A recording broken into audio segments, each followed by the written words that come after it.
A paz do Senhor Jesus, mais uma vez estamos aqui em mais um vídeo, começando mais um ano, feliz 2025 a todos vocês que me acompanham aqui no canal Thiago Lima EBD. Nesse vídeo nós vamos falar a respeito das heresias, na verdade a revista desse trimestre, ela nos traz o tema, né?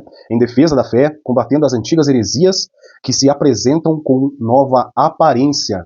Então se você é um amante da escola bíblica dominical, um amante da palavra de Deus em primeiro momento, né, em primeiro lugar, deixe seu like, se inscreva no canal, acompanhe aqui essa série de vídeos que vou fazer no decorrer desse trimestre e espero realmente, não só o trimestre, mas todo o ano. Infelizmente, algumas coisas acontecem e a gente acaba não dando continuidade, eu acabo não dando continuidade, mas dessa vez aí é realmente para valer e vamos fazer aqui essas meditações, né? Eu vou trazer assim de uma forma mais resumida, não todo um contexto da lição completa, mais detalhada, mas sim de uma forma mais resumida, uma dica, né? De algo mais rápido para que você possa acompanhar aqui comigo.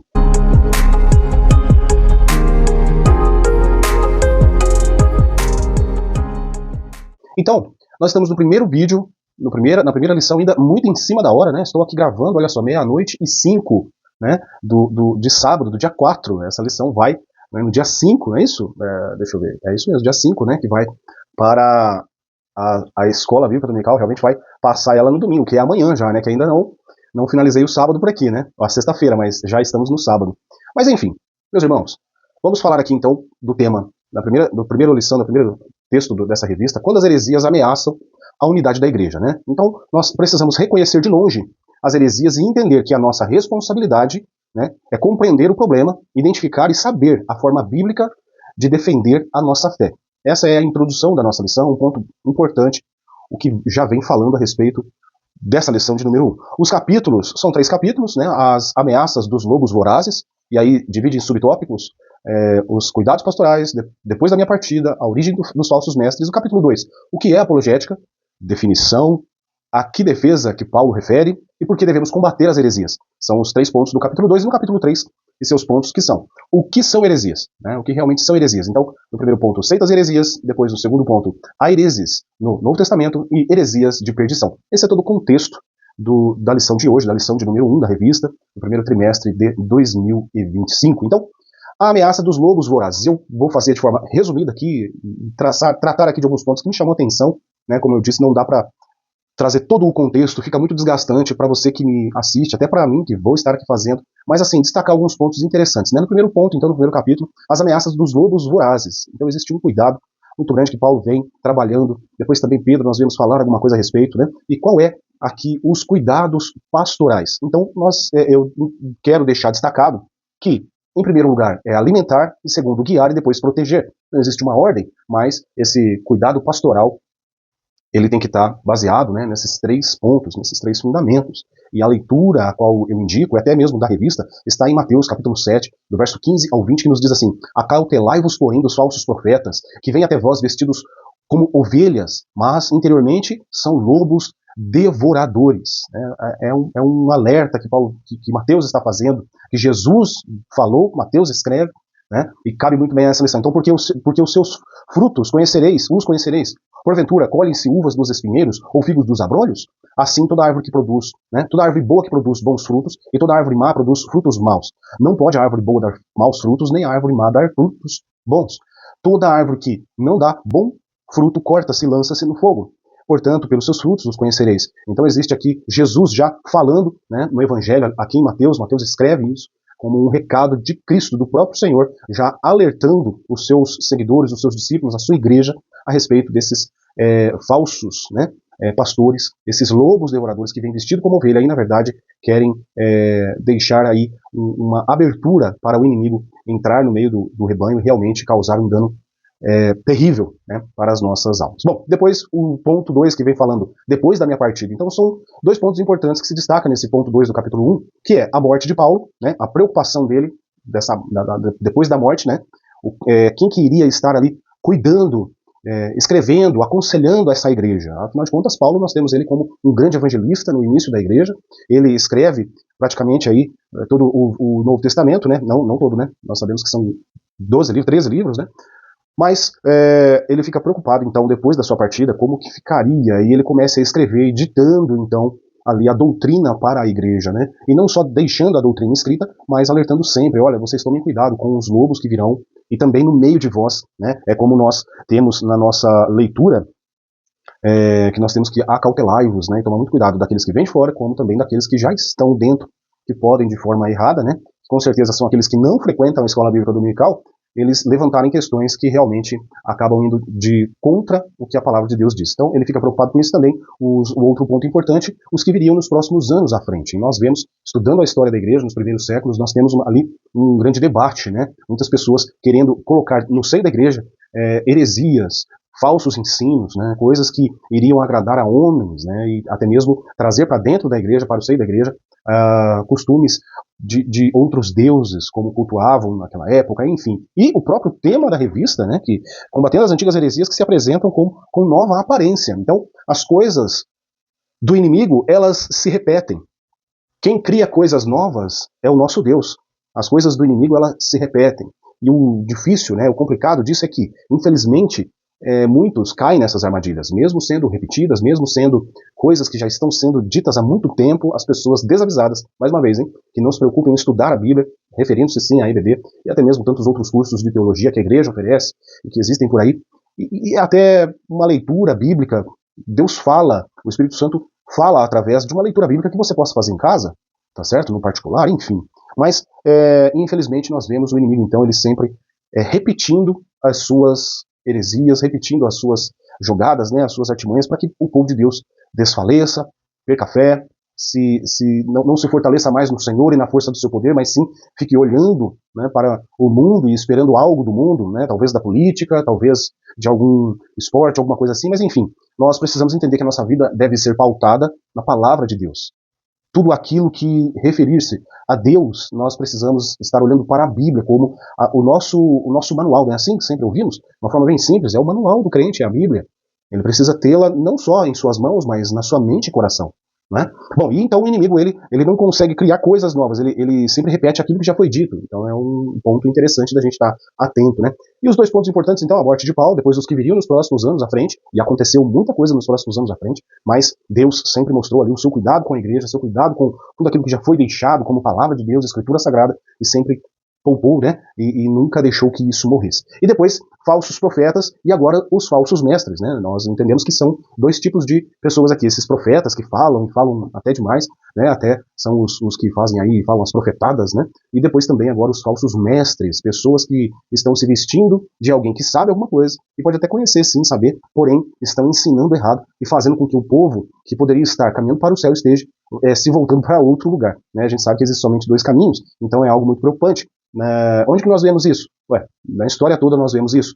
Existem aí, então, várias teorias, né, vários movimentos que vêm fazendo com que pareçam ser legítimos, porém estão levando as pessoas para o abismo, estão distanciando as pessoas realmente de uma verdadeira fé baseada na Escritura. Então os falsos profetas e os falsos mestres é algo que a igreja precisa abrir o olho para que não caia nessas ciladas. Depois o terceiro ponto do primeiro capítulo vem falar de algumas heresias, né, a origem dos falsos mestres. E sim, eu separei algo aqui para colocar no vídeo, achando ser interessante, mas diz o seguinte, que algumas das heresias que surgiram na igreja cristã no primeiro século foram, né, e quais foram essas heresias?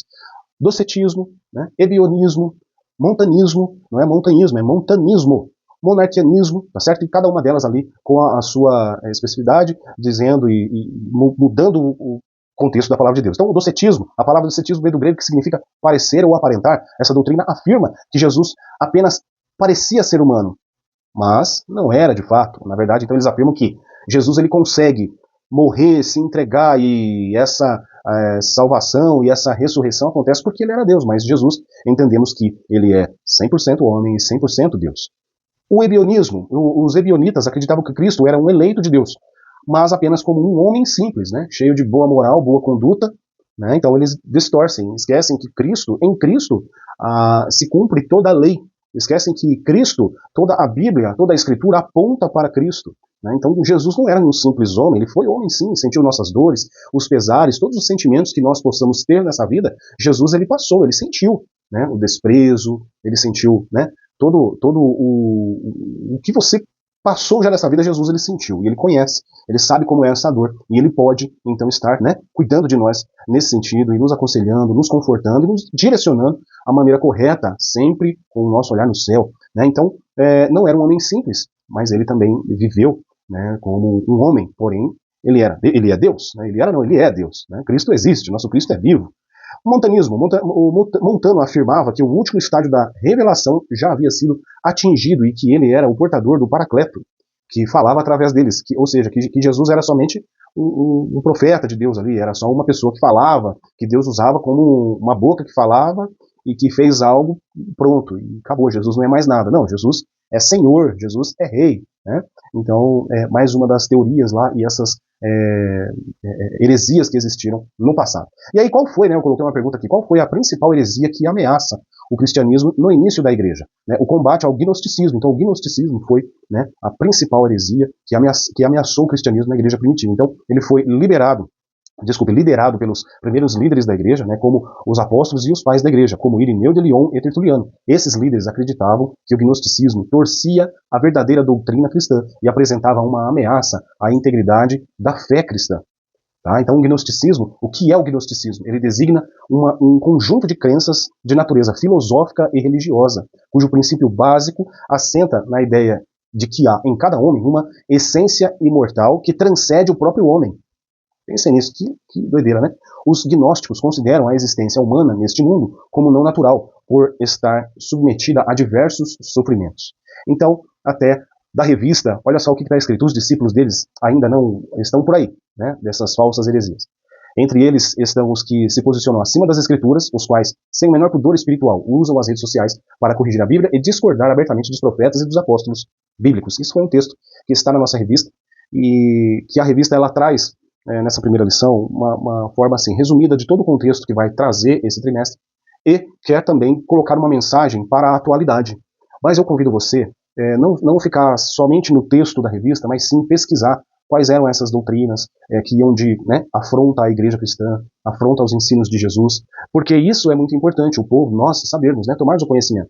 Porque aí sim faz mais sentido quando a própria revista fala, as heresias elas são repetidas, né, e não criam-se novas, elas se repetem ao longo do tempo, ao longo da história. Então é muito importante nós, como leitores da Bíblia, como pesquisadores, né, na teologia, da forma que achar melhor, mas pesquisar melhor isso, se inteirar mais nesse assunto, quais eram as heresias que existiam na igreja do primeiro, do segundo e do terceiro século, né, quais foram ali os imperadores que instauraram a perseguição, porque muito se fala e muito se fala errado, porque as pessoas às vezes confundem datas e misturam ali situações da igreja primitiva para trazer o ensinamento, tá certo? Bom, então, esse é o capítulo 1. O capítulo 2 ele vem falar a respeito do que é apologética, né? O que é apologética? É a defesa lógica e racional da fé cristã e de suas práticas doutrinárias, né? Ou seja, é da apologia, defesa, resposta. Então é quando eu faço apologia a algo, né? Muito se ouve nos noticiários e tal, aquele que faz apologia à criminalidade, apologia às drogas, né? Apologia ao aborto. Então tem tudo isso. Então aqui nós estamos fazendo apologia, sim, estamos defendendo, estamos dando resposta, né? E essa é, então, a definição do que é apologética. E apologética é o nome dentro da teologia, nessa matéria apologética dentro da teologia, que nós vamos estudar a defesa da nossa fé, a defesa daquilo que acreditamos, né? Até o verso que está aqui em 1 Pedro, né, 3,15, que é a leitura da nossa revista, que nos diz: antes santificai ao Senhor Deus em vossos corações, e estáis sempre preparados para responder com mansidão e temor a qualquer que vos pedir a razão da esperança que há em vós. E aí eu coloquei aqui assim, acho bem interessante essa coisa de trazer mais próximo nós, os cristãos, nós, a igreja, para perto da palavra. Eu coloquei, será que nós estamos realmente fazendo isso? Será que nós estamos prontos, né, preparados para responder com mansidão e temor, né? Nós estamos prontos, nós estamos preparados para responder. Eu acho que esse é o ponto. Com mansidão e temor, eu acredito que não é uma dificuldade para o povo crente, né? Se for também, precisa se enquadrar. Mas assim, o preparados para responder, eu acredito que se destaca mais nesse versículo, no sentido aqui da apologética, né? Porque o santificar ao Senhor em vossos corações é muito importante. Então não é porque eu estou destacando algo que eu desprezo as demais, mas me chama a atenção pelo tópico e assunto que estamos falando, o preparados para responder. Tá? Será que você está preparado realmente para responder as pessoas quando perguntarem a razão da vossa fé? Porque a apologética vai responder a razão da sua fé. E é por isso que nós estudamos a apologética. E não é uma questão de, mas eu não faço teologia, eu não vou estudar. Não, você precisa saber defender aquilo que você crê, aquilo que você vive, aquilo que você busca, esse Deus que você adora, esse Deus que você canta tantos louvores e você gosta de estar na igreja dando glória a Deus. Então você precisa saber das coisas dele. E para saber das coisas dele, eu preciso estudar a Bíblia. Se eu não estudar a Bíblia, como é que eu vou falar dele? A Bíblia fala, até comentei aqui em casa outro dia, ontem mesmo, com os meninos aqui lendo, que o Espírito Santo vos fará lembrar, né? O contexto que está esse versículo diz que é em momentos de perseguição, em momentos de questionamento, em momentos de aperto, que Deus vai te dar uma palavra, que você vai dizer ali algo de encontro aos perseguidores, aqueles que te, né, perseguem, justamente para combater da melhor forma, de uma forma santa, né, de uma forma coerente ali. Lembra do caso de Estevão? Estevão, no capítulo 7 de Atos, né, ele vem falando, ele começa ali tecer a sua mensagem, a sua pregação apologética, falando aos judeus, e traz lá do passado, começa a falar em Abraão. Será que nós estamos preparados para falar do começo da história de Jesus? Não vou nem colocar aqui, né, a sugestão do Antigo Testamento, porque assim é muita informação, mas será que pelo menos para o Novo Testamento nós estamos prontos para falar e explicar a nossa fé, começando a falar de Jesus ali em Mateus capítulo 1, os evangelhos e depois as outras cartas, tantas cartas de Paulo, as cartas de Pedro, João? Será que nós estamos sintonizados com isso? Será que nós estamos aí aptos a falar algo para as pessoas que perseguem o evangelho? E não só falar, explicar a razão da sua fé, mas realmente fazer com que as pessoas ali sejam tocadas por Deus. Será que nós estamos no ponto de sermos um instrumento de Deus? É de se perguntar, né? O importante é estudar a palavra de Deus, mas mais que isso, poder passar para frente o que nós aprendemos. O importante é nós sabermos o versículo decor, o importante é sabermos a referência de um assunto e outro, mas temos que saber agora passar, né? E não só, olha que coisa, né? Como uma coisa puxa a outra, não só por palavras, mas também por atitudes, por ações. Isso é muito importante. A gente, nós, a igreja, estarmos pensando sempre, né? Estamos caminhando para o céu, é adoração, é louvor, isso é tudo muito bom, mas como é que está de Bíblia? Está lendo Bíblia todo dia? Mesmo que não seja todo dia, irmãos, mas você tem ali entre 2, 3 dias um momento fechado com Deus ali para poder aprender algo da palavra dele, ler a palavra dele, orar, falar com o Senhor, momento de comunhão, momento de devoção a Deus. A vida da gente é corrida, eu sei disso, a minha também é. E é tanto que está super em cima da hora aqui, né, esse vídeo. Mas nós precisamos, então, estar atentos a isso. E esses pontos que eu estou falando, fala do quê? De proximidade com Deus, fala de relacionamento com o Senhor, tá certo? Nós não podemos ficar simplesmente só indo no culto e só aquilo que é passado no culto levarmos para a nossa vida de regra e prática cristã. Nós precisamos, né, se esforçar mais, nós precisamos nos dedicar mais às coisas do Senhor, tá certo? Muito bem, então, preparados para responder, precisamos estar preparados para responder. E da revista está dizendo o seguinte, que o que a apologética nos mostra, que o cristianismo é racional, os dados da revelação podem ser explicados de maneira metódica e sistemática, portanto, aceitável. Não é algo que a gente, é como se entrasse num lugar escuro e desse tiro no escuro, não. É algo sistemático. Nós vamos falar então a respeito disso e você vem pautando os assuntos de forma que aquele que te ouve se interesse e aprenda. E não só isso, mas o que existe por trás desse ensino, desse momento de falar, haja a consagração e a unção de Deus sobre a vida daquele que fala, para que Deus possa realmente operar. Ainda que a palavra seja dele e aquilo que a palavra é destinada, ela vai fazer, porque para Deus não volta vazia, nós precisamos estar em comunhão com o Senhor, sabendo que somos realmente vasos na mão de Deus e existe um efeito que é sentido nas pessoas pela palavra, mas nós precisamos estar consagrados, né? Bom, então aceitável, metódica e sistemática, portanto, aceitável, tá certo? É o primeiro ponto do capítulo 2, eu vou passar aqui para o segundo ponto do capítulo 2, o que a defesa de Paulo se refere, é sobre a razão da fé dos cristãos, e isso diz respeito à doutrina cristã. Então, o que é toda a defesa que Paulo se refere, tudo aquilo que ele escreve, né, no contexto, no conceito de apologética, de fazer a defesa da fé, é justamente explicar, né, e colocar a razão da fé dos cristãos, tá certo? A que defesa que Paulo se refere? É sobre a razão da fé dos cristãos e diz respeito à doutrina cristã. O ponto 2 do capítulo 2, que diz assim, por que devemos combater as heresias? Por quê? Por que devemos? O próprio texto da revista nos fala. Primeiro, para a defesa própria. Os cristãos devem estar informados daquilo que vários grupos ensinam e saber a forma de refutá-los biblicamente. Então não é simplesmente conhecer a Bíblia. Não é simplesmente saber que existe a apologética. Não é simplesmente saber que a Bíblia fala. Não, você tem que saber e compreender esse assunto e dentro da palavra de Deus, se mover dentro da palavra de Deus. Você não pode simplesmente saber que existe o tema apologético, mas não saber nada de apologética. Né? Você não tem como você falar de salvação, você vai falar da salvação, que a salvação é tal, mas sempre sem poder conhecer o texto, então é importante você saber. E não só isso, mas também conhecer o seu opositor, saber com quem você está falando. Né? Eu vou falar com, né, é um pouco fora de ética, mas enfim, vou falar com os católicos, então eu preciso conhecer a forma que eles creem. Eu vou falar com os testemunhos de Jeová, preciso conhecer a forma que eles creem. Eu vou falar com qualquer outra religião, eu preciso conhecer a forma que eles creem, tá certo? Então, por que devemos combater? Né? Para a defesa própria. E aí há o conselho aqui, a indicação do que devemos fazer, então, para essa defesa própria. E depois o ponto B, né, que o próprio texto da revista fala, para ajudar os outros na compreensão da própria fé.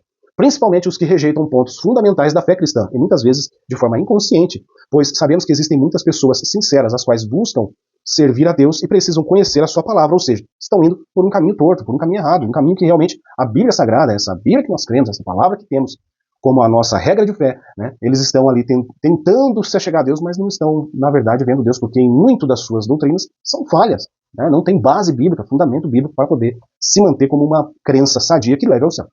Como deve ser feito esse debate ou conversa com as pessoas? Então até o texto coloca isso para nós, né? E eu perguntei, como que devemos fazer isso? Né? São 4 pontos. Primeiro, maneira respeitosa, você não pode desrespeitar a crença da outra pessoa. Você precisa falar de forma natural, né? Ponto 2, com argumentação e fundamentação bíblica. Isso quer dizer o quê? Que você não pode, através dos seus achismos e falta de conhecimento. Não, você tem que ter argumentação e fundamentação bíblica. É preciso conhecer a Bíblia, meu irmão, preciso conhecer. 3, respondendo às objeções contra a fé cristã e não contra a pessoa, né? Então, responder às objeções contra a fé. Então você precisa se concentrar e saber o que dizer e entender qual é o que é que você está refutando. Porque talvez a pessoa possa se sentir ofendida. Então é algo realmente que é necessário você aprender, né? E o mais importante, no controle do Espírito Santo. Se não tiver o controle do Espírito Santo, nesses outros 3 pontos que eu coloquei aqui, em nenhum vai dar certo, tá? Então nós precisamos estar sempre com a oração em dia, com a leitura bíblica em dia, conhecendo o terreno que nós vamos trabalhar e sabendo as armas que nós vamos, né, usar nessa batalha.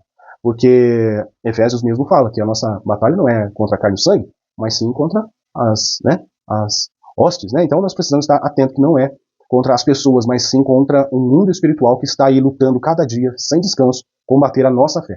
Capítulo 3, o que são heresias? Seitas e heresias. Uma seita é um grupo de pessoas que compartilham crenças ou ideias que se diferenciam de grupos mais influentes. O termo pode ser usado para descrever grupos religiosos, políticos, morais ou filosóficos. Então, o que é uma seita? Tá? Seita, a heresia, né? A heresia é a mentira, é o contrário daquilo que está escrito.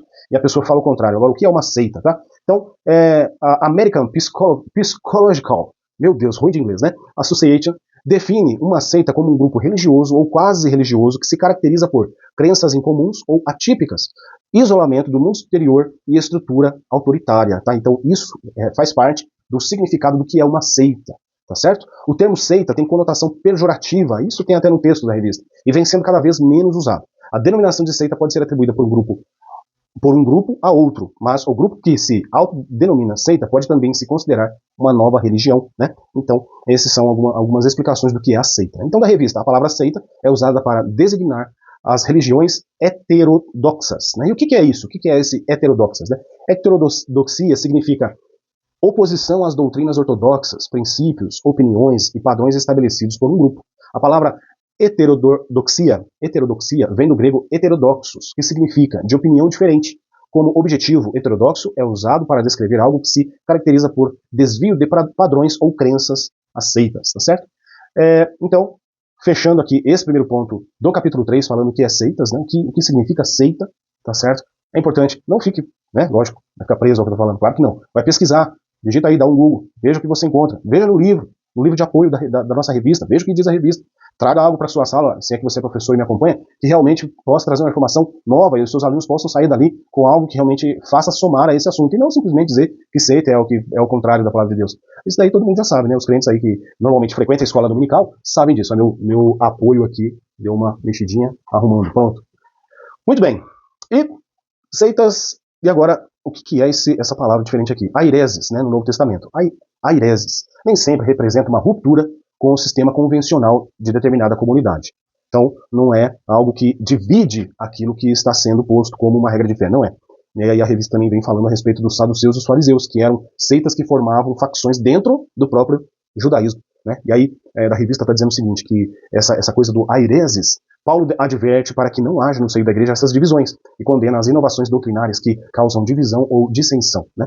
E a referência bíblica é 1 Coríntios, capítulo 11, verso 19. E até importa que haja entre vós heresias, para que os que são sinceros se manifestem entre vós. É um ponto interessante, né, que Paulo coloca, ele escreve aqui, trazendo uma realidade prática, né, e que realmente mostra aqueles que são e aqueles que não são. Aqueles que realmente se importam em defender o evangelho genuíno de Jesus, aqueles que se importam com a palavra de Deus da forma correta e aqueles que não. Estão aí simplesmente para causar, dar ibope, né? Hoje, a atualidade nossa é atrás de um curtir, de um like, de um inscrito, Mas você que chegou até aqui, se inscreva no canal, seja um inscrito meu aqui.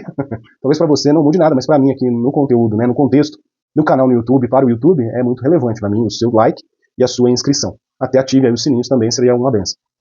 Bom, mas seguindo então, heresias de perdição. E aí vem a revista trazendo aqui, né, eu também estou com a minha revista aqui aberta, pessoal. Olha, eu gosto muito do PDF, né? Mas tenho a minha em mãos aqui, tá? É bem certo que quando não estou gravando os vídeos, né, que infelizmente acabo parando por um tempo, eu acabo realmente não adquirindo a minha, mas quando gravando eu gosto sempre de estar com a minha na mão, né, e a minha é aquela grandona, sabe? Aquela de tiozão, de velho que não consegue ler, eu tô com a dificuldade para ler mesmo, vocês olham por mim, viu?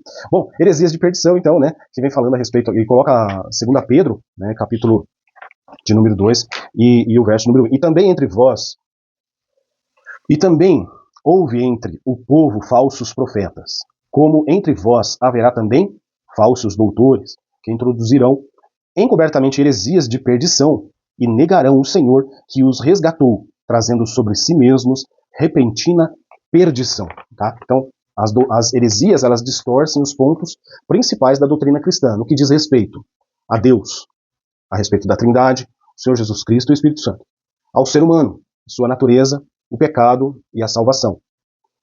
Origem e destino. Então são esses 3 pontos, né? Os anjos, a igreja e as escrituras sagradas. Então, as heresias, elas distorcem os pontos principais da doutrina cristã. E quais são? Esses que eu acabei de falar, esses 3 pontos aqui. A Deus, o ser humano, e a origem e destino dos anjos, da igreja e as escrituras sagradas. Né? Então nós temos que estar atentos. Que esse momento que eu falei aqui, esse ponto, né, heresias e perdição, destaca assim, de uma forma bem resumida todo o contexto do cristão, né? Da sua fé e do desenvolvimento do que é necessário aprender para poder se defender. O mais grave erro é quando diz respeito à divindade e interfere na salvação, pois não existe salvação sem Jesus. Salvação para o homem está em Jesus. O Antigo Testamento está na promessa que Deus faz, está naquilo que Deus falou para Adão no Jardim do Éden. Né, está para aquilo que Deus fala e faz até através de Noé, que Deus fala para Abraão, né, Abraão é tido como nosso pai da fé, enfim. Então, tudo se revela em Cristo, tudo aponta para Jesus a respeito da nossa salvação. E aí, com certeza, existem inúmeros versículos, passagens, conceitos teológicos saudáveis e bíblicos que nós possamos estar aprendendo e falando isso para as pessoas que estejam curiosas para saber a respeito da nossa fé. Meus irmãos, e aqui eu encerro, tá? Ó, já está com bastante tempo a nossa aula, né, esse vídeo. E eu estava lendo aqui a revista e eu achei interessante, eu nunca comentei a respeito, né? Sempre falo para dar uma observada, olhar sempre o questionário e tal. Mas assim, uma questão aqui, a quinta, né? A pergunta de número 5, que diz o seguinte: qual a pergunta para a nossa reflexão? Essa é a pergunta. A questão 5 do questionário do texto 1. Estamos a fazer pela verdade o que esses agentes da heresia fazem pela mentira? Olha, estamos a fazer pela verdade o que esses agentes da heresia fazem pela mentira? Ou seja, será que nós estamos imbuídos, estamos aqui trabalhando o suficiente como os agentes da heresia faz?